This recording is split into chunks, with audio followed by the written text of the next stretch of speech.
Une promesse non tenue, c'est lui-même qui l'a dit. Pour un nombre croissant d'Européens, l'Europe est devenue synonyme d'échec, qu'il s'agisse de la crise migratoire, de l'économie ou bien de la sécurité. Pour discuter de ces réalités, je suis avec le président du Parlement européen, Martin Schulz, ici à Strasbourg. Président Schulz, merci beaucoup d'être avec nous dans The Global Conversation.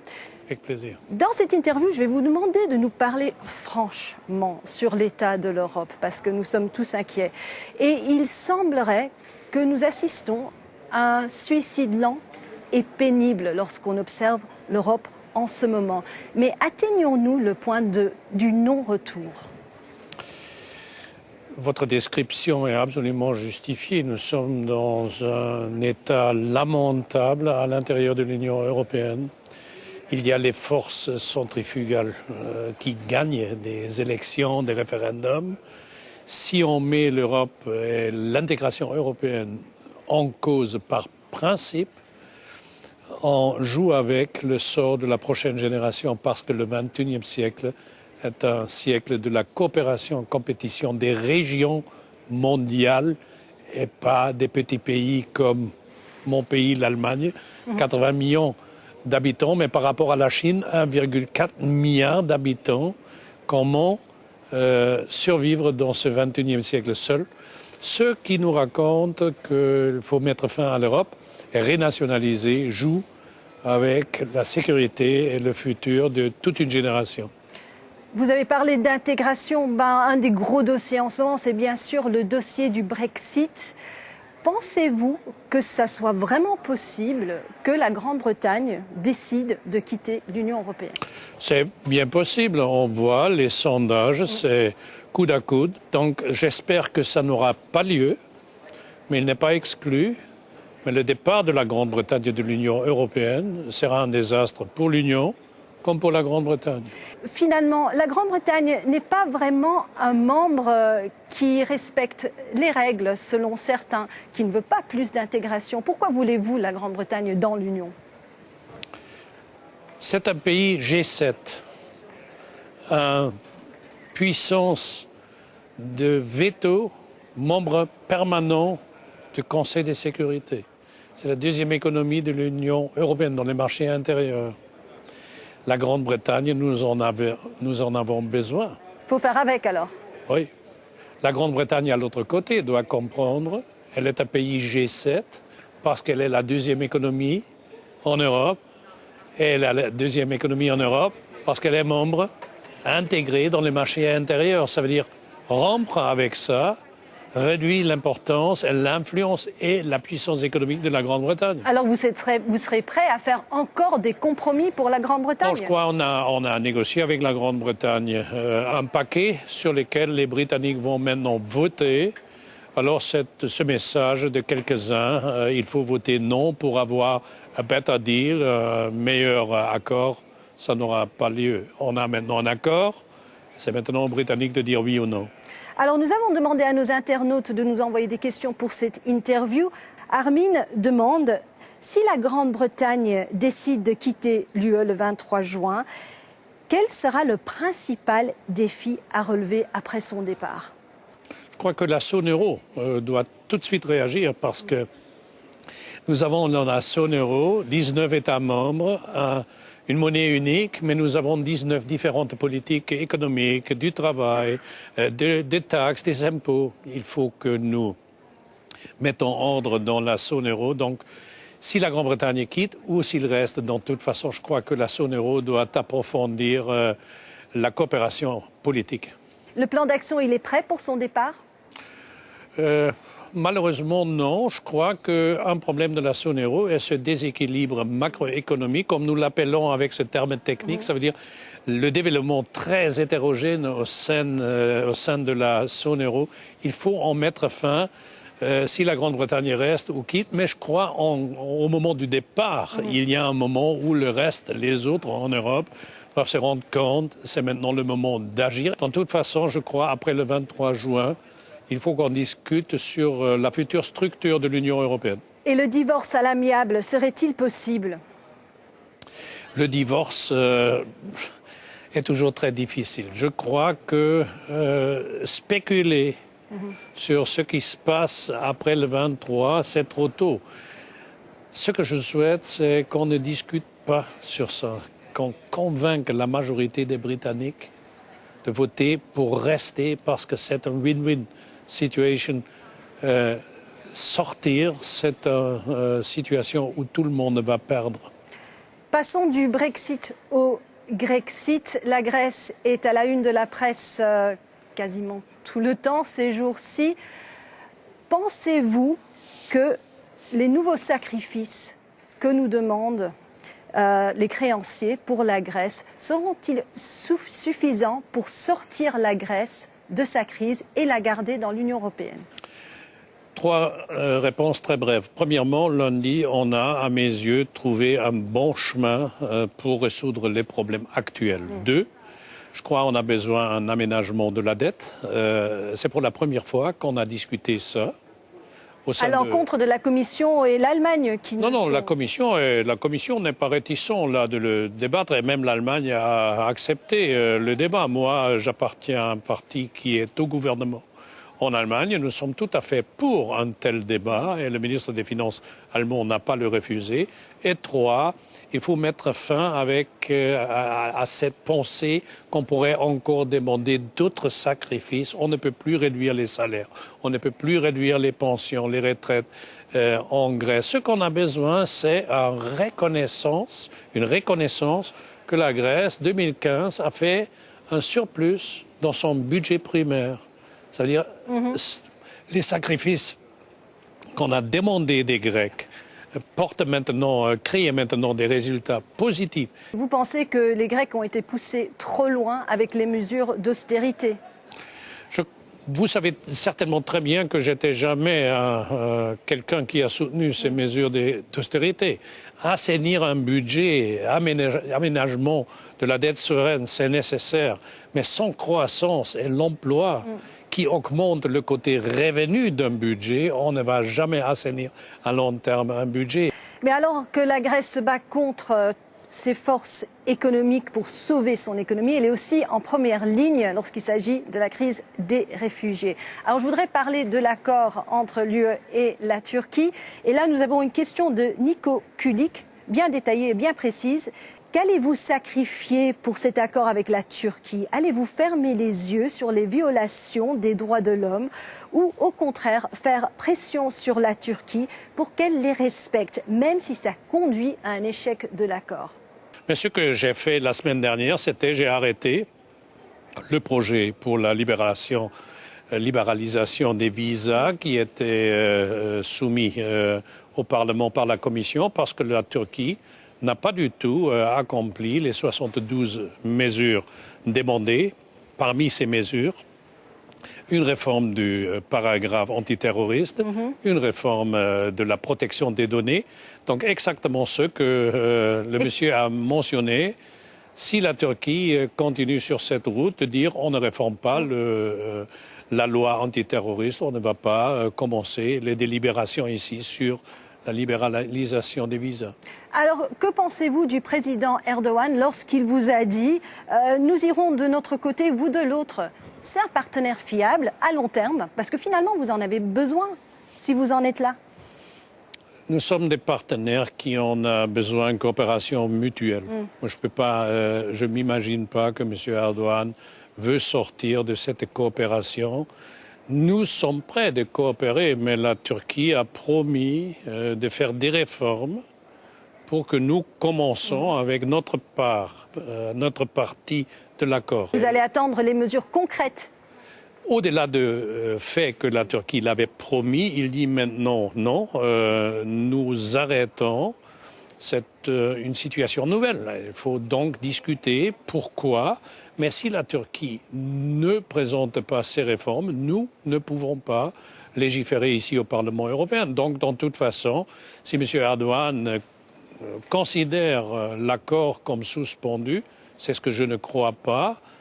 C'était très dommage, mais je ne crois pas du tout. On va trouver une solution dans le respect mutuel et dans la coopération mutuelle. Mais le respect mutuel, ça veut dire, je veux être très clair au-dessus, ça veut dire il faut que nous respectons la Turquie, mais il faut aussi que la Turquie respecte nos règles. Et aussi, l'Europe, dans ce cas-là, est-elle fidèle à ses principes de droits de l'homme lorsqu'elle travaille avec la Turquie? Parce qu'il y a aussi la façon dont elle traite les réfugiés. Nous critiquons là où nous croyons que la Turquie ne respecte pas les règles internationales. Mais il y a aussi un élément qu'il faut être très franc au-dessus. C'est la raison pourquoi je réponds à votre question. J'étais en Turquie. J'ai visité plusieurs camps de réfugiés en Turquie. Je me souhaiterais qu'en Europe, dans les États membres de l'Union européenne, dans quelques-uns parmi ces États membres, les réfugiés étaient traités comme en Turquie. Ça, c'est une critique qui n'est pas du tout justifiée. Là, dans les camps des réfugiés en Turquie, la Turquie fait le maximum pour accompagner les réfugiés. Mais un des effets de cette crise des réfugiés, c'est les murs qui s'érigent partout en Europe pour arrêter l'afflux de ces personnes. Est-ce que ça fait partie de notre paysage maintenant européen? Que pouvez-vous faire contre ces murs? On a besoin de protection de nos frontières extérieures avec les règles qui s'appliquent en traitant tous les cas individuellement.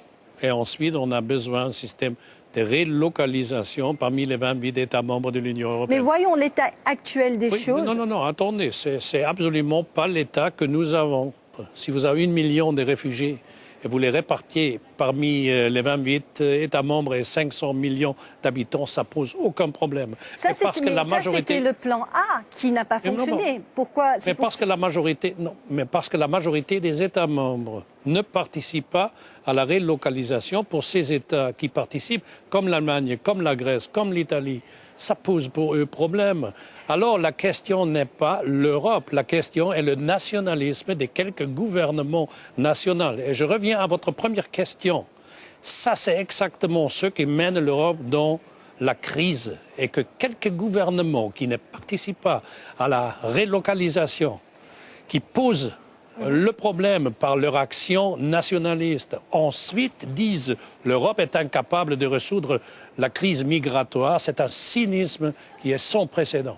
Je reviens à ma question. Alors ces murs, selon ce que vous dites, sont là et ils vont rester pour l'instant parce que vous n'avez pas de solution à la crise migratoire. Votre question est justifiée. Il y a, c'est vrai, visiblement une majorité ou peut-être la moitié au moins des États membres qui dit c'est un problème allemand.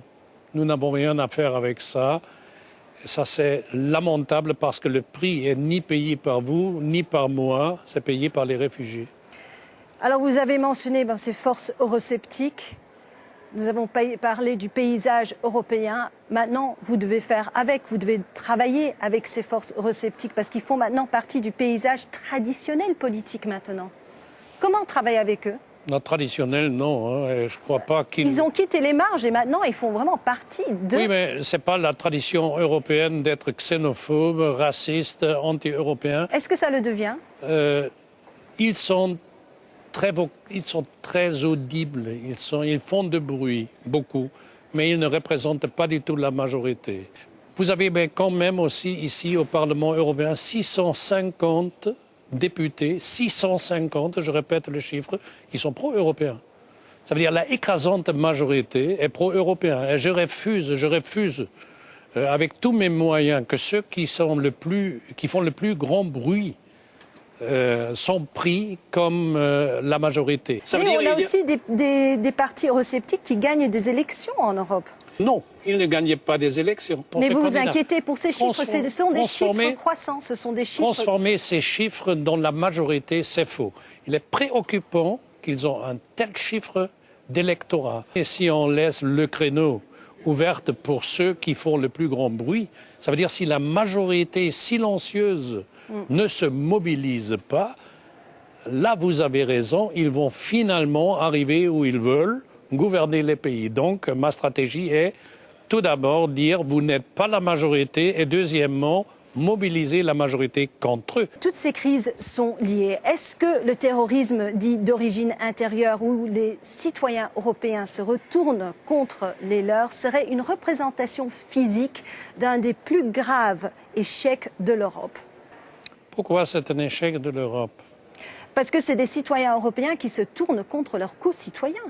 Non, je ne crois pas que c'est contre vous ou contre moi. C'est contre un système, contre un style de la vie. Mais l'Europe n'est pas responsable pour les banlieues à Paris. L'Union européenne n'a pas créé Molenbeek.